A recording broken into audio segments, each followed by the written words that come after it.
महाराज जी, मन बार बार गलत करने के लिए प्रेरित करता है। शादी होने के बाद भी ये पराये जगह जाता है। महाराज जी, ये सब करने के बाद भी मन बहुत दुखी होता है, छोड़ने का मन करता है पर छूट नहीं पा रहा। नहीं यार, छोड़ दो, ठीक रहेगा। छोड़ने ठीक रहेगा, नहीं तो ये दुर्गति करवा देगा, समाज में बेइज्जती करवा देगा और परलोक में दुर्गति करवा देगा। और ज्यादा इधर उधर करोगे तो फिर बहुत प्रचंड माया का खेल है वो, तो बहुत हानिकारक है, बहुत हानिकारक है। बचो, अपनी पत्नी से प्यार करो, धर्म पूर्वक चलो, थोड़ा मन को समझाओ, भयभीत करो, मन को डराओ। अगर मन को डराओगे नहीं तो फिर मन निडर होकर के न जाने क्या क्या करने लगेगा। मन को डराना चाहिए। शास्त्र का डर, नर्क का डर, भगवान का डर, कानून का डर, समाज का डर, ये सब दिखाना चाहिए मन को। ऐसा करोगे तो ऐसा फंस सकते हो, ऐसा करोगे तो ऐसा फंस सकते हो, तो फिर निकल जाओगे। और अगर नहीं डराओगे तो फिर ये मनमानी आचरण फिर कहाँ ले जाएंगे, वो तो बहुत गलत ले जाएंगे। जी।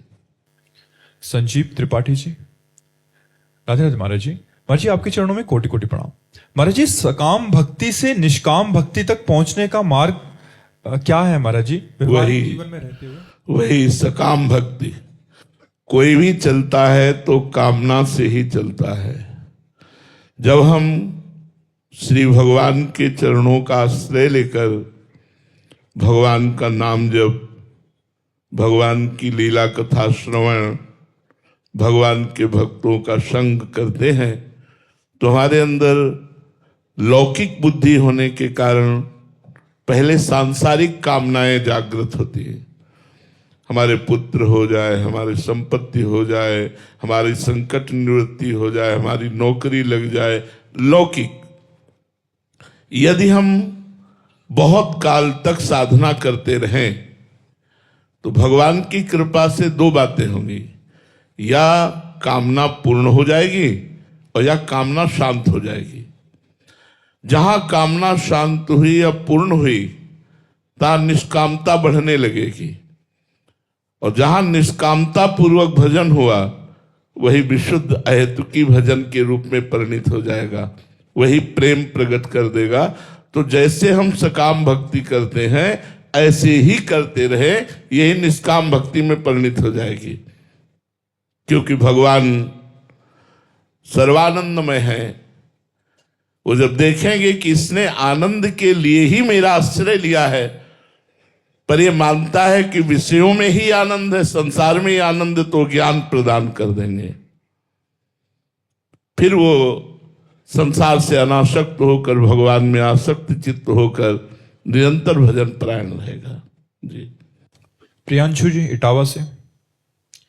श्री हरिवंश महाराज जी, महाराज जी, जब मन भोगों में लिप्त हो और भगवान से विमुख, भगवान को और उनके नाम को छोड़ने को कहे, ये मार्ग तुम्हारे जैसे भोगियों का नहीं है, ऐसा प्रेरित करे, उस समय क्या किया? गलत है, मन गलत है।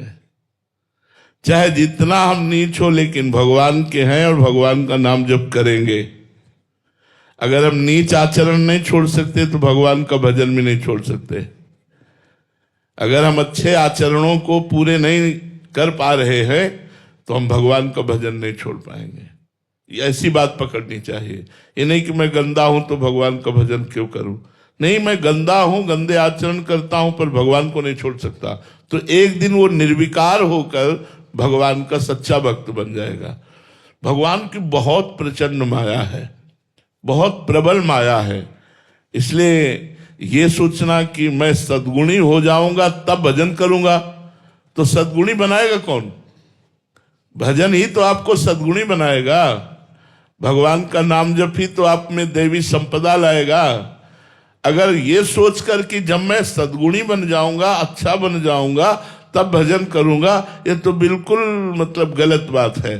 हम भजन करेंगे तो सद्गुणी बन जाएंगे, अच्छे बन जाएंगे, भगवान के लाडले बन जाएंगे।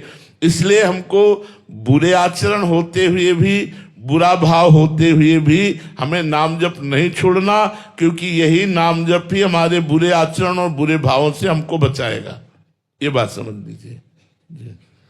अशोक जी उज्जैन से।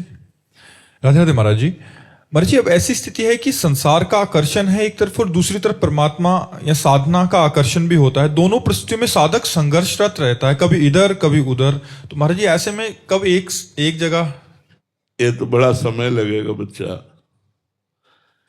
ये मन पागल कुत्ता जैसा है यार। चाहे जितना इसको समझाओ, चाहे जितने डंडे मारो, ये जो सोच लेता है वो उसी की तरफ भागता है। जैसे पागल कुत्ता होता है ना, जिस व्यक्ति पर दृष्टि कर लेगा फिर वो उसे काटेगा ही। ऐसे ही मन पागल कुत्ते की तरह है। हरि जो मेरो मन हठ न तजय, बड़ा हठीला है।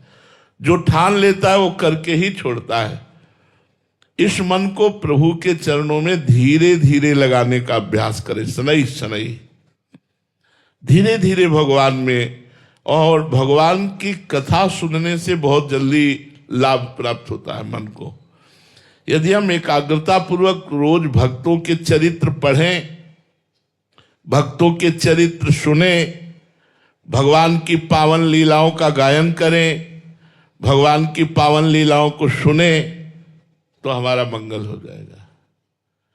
हमारा मन धीरे धीरे निर्मल हो जाएगा तो भगवान में लगेगा। मलिन मन संसार का चिंतन करता है, भोगों में सुख है ऐसा चिंतन करता है। निर्मल मन भगवान में सुख है ऐसा चिंतन करता है। तो मन को पहले हमें पवित्र करना है। तो संत समागम, तीर्थ अवगाहन, शास्त्र स्वाध्याय, नाम कीर्तन, नाम जप, इनके द्वारा हम अपने मन को पवित्र करें। और पवित्र मन ही परमात्मा स्वरूप में स्थित होता है। और परमात्मा स्वरूप में स्थित हो गया तो सब कामनाएं शांत हो गई। राधिका रसिक जी, सहचरी जी, राधे राधे महाराज जी। महाराज जी गुरु के पांच भौतिक शरीर में, उनके श्री चरणों में, उनके वाक्यों में भाव व निष्ठा स्वाभाविक ही हो जाती है, किंतु गुरु तत्व में कैसे भाव बढ़ाएं? और यही प्रगट में करते रहिए तो तत्व का ज्ञान जागृत हो जाएगा। प्रगट गुरु के ध्यान से, प्रगट गुरु की सेवा से, प्रगट गुरु भाव से तत्व ज्ञान जागृत हो जाता है। और फिर जब तत्व ज्ञान जागृत हो जाता है तो अखंड मंडलाकारम व्याप्तमेन चराचरम तत्पदम दर्शितमेन तस्मै श्री गुरुवे नमः, समस्त चराचर जगत में गुरुदेव भगवान व्याप्त है, ऐसा अनुभव हो जाता है जी। मनीष माथुर जी, महाराज जी राधे राधे। महाराज जी भविष्य की चिंता कैसे दूर करें? जो हो गया है उसे कैसे भूलें? नाम जप के द्वारा, भगवान के नाम जप में मन को लगाइए। वो धीरे धीरे सब विस्मृति के गर्त में डाल देगा संसार को। अगर संसार का स्मरण करेंगे तो भगवत विस्मरण हो जाएगा, और भगवत स्मरण करेंगे तो संसार की जितनी भूली हुई बातें, गलती बातें, ये सब शांत हो जाएंगी। नाम जप में बड़ी सामर्थ्य है। आप निरंतर नाम जप करते रहिए। नाम जप के प्रभाव से ही संसार से अध्यात्म की यात्रा में हम आगे बढ़ पाते हैं। अगर नाम जप नहीं है तो ज्ञान हो सकता है शास्त्रीय, लेकिन आध्यात्मिक उन्नति नहीं हो सकती। इसलिए खूब नाम जप करो तो जो भूत भविष्य की चिंता है वो मिट जाएगी, वर्तमान भगवदानंद में हो जाएगा। वर्तमान के सेकंड को यदि हम राधा नाम में लगावें, हर सेकंड राधा राधा राधा, तो हमारा भविष्य भी अच्छा होगा, हमारा भूत भी मंगल में होगा। लक्ष्मी प्रिया देवी दासी जी, हैदराबाद से। राधा वल्लभ श्री हरिवंश गुरुदेव। महाराज जी होई है सोई जो राम रची राखा।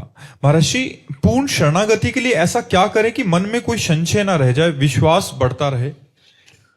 भगवान के पावन चरित्रों को सुनिए और भक्तों का संग कीजिए।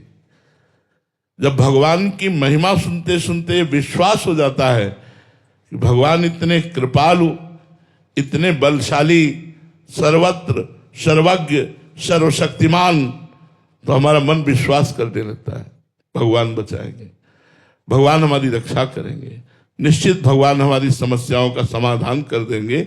ये भगवान की लीलाएं सुनने से, भगवान की कथा, भगवान के चरित्र सुनने से भगवान में विश्वास बढ़ता है। भगवान में विश्वास बढ़ने से ही हमारी शरणागति पुष्ट होती है। हमें तो सबसे बढ़िया खूब भगवान के चरित्रों का गायन करो और खूब चरित्रों को सुनो। कानों को इतना सुनाओ कि विषय की वार्ता सुनना बंद कर दे, विषय चिंतन बंद कर दे, बस इसी से आनंद की अनुभूति होने लगेगी। पीयूष जी विदिशा से। राधा वल्लभ श्री हरिवंश महाराज जी। महाराज जी, काम और रसेंद्री के भोग को सबसे ऊपर रखा गया है। आपने काम पर विजय के लिए कई उपाय बताए हैं, जैसे राधा सुदानी का श्लोक 84 जी, रासा पंचाध्याय जी।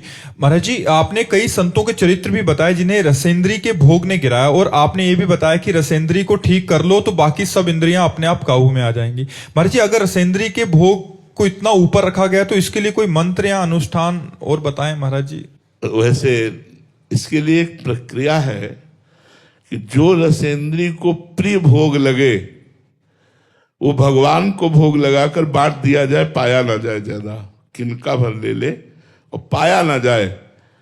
तो धीरे धीरे, यद्यपि ये मन को अच्छा नहीं लगेगा, पर धीरे धीरे यदि बहुत काल तक ये जांच करता रहे कि मन जो मांगता है, मन को जो पसंद है वो उसे ना दिया जाए रसेंद्री को, तो काफी समय लगेगा।